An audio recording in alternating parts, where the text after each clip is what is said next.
So techniques for effective questioning.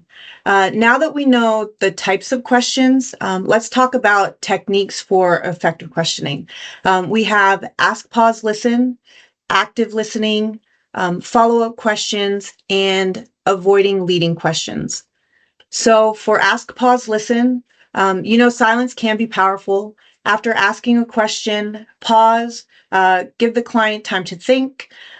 People often fill silence with additional information, which most of the time isn't necessary, and it can also lead to unproductive outcomes. So moving on to active listening, summarize or rephrase the client's statements to ensure that you capture their concerns correctly. For example, saying to the client, it sounds like scope changes are a big concern. Did I get that right? Doing this shows that you're actively listening, reassuring the client that you genuinely value and understand their perspective, which will in turn lead to a better conversation. And then you want to ask follow-up questions. So don't stop at the first answer, dig deeper. For example, you say to the client, so you mentioned a delay. What specific tasks are affected? Or how long has this issue been happening? And then finally, you want to make sure that you stay neutral, avoiding leading questions that bias the answer. So instead of asking, is this tool causing the problem? Try asking, how is the tool performing for your team?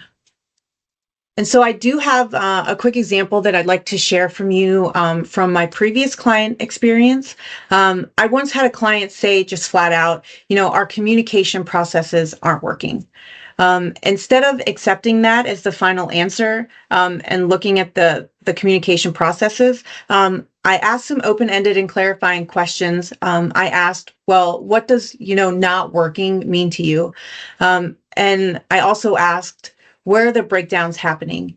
And by digging deeper through that conversation, we found that the real issue wasn't necessarily the communication tool that they were using, but it was actually just unclear responsibilities.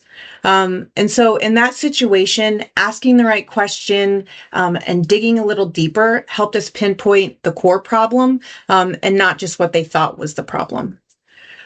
So reflecting back on the question that I mentioned earlier, does anyone have any examples of a time when asking the right question helped you discover something important or gain a deeper insight into a problem with the client?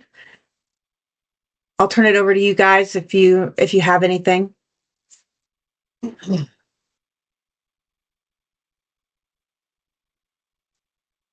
All right. So hearing nothing, it looks like we're all thinking quietly about the experiences with effective questioning, and that's completely okay. Sometimes the best insights come later or in smaller one-on-one conversations, but I do encourage you all to kind of reflect on your own experiences with client interactions. Remember, every situation is a learning opportunity. And even if nothing comes to mind right now, I'd love to hear your stories after the session or in future discussions as well.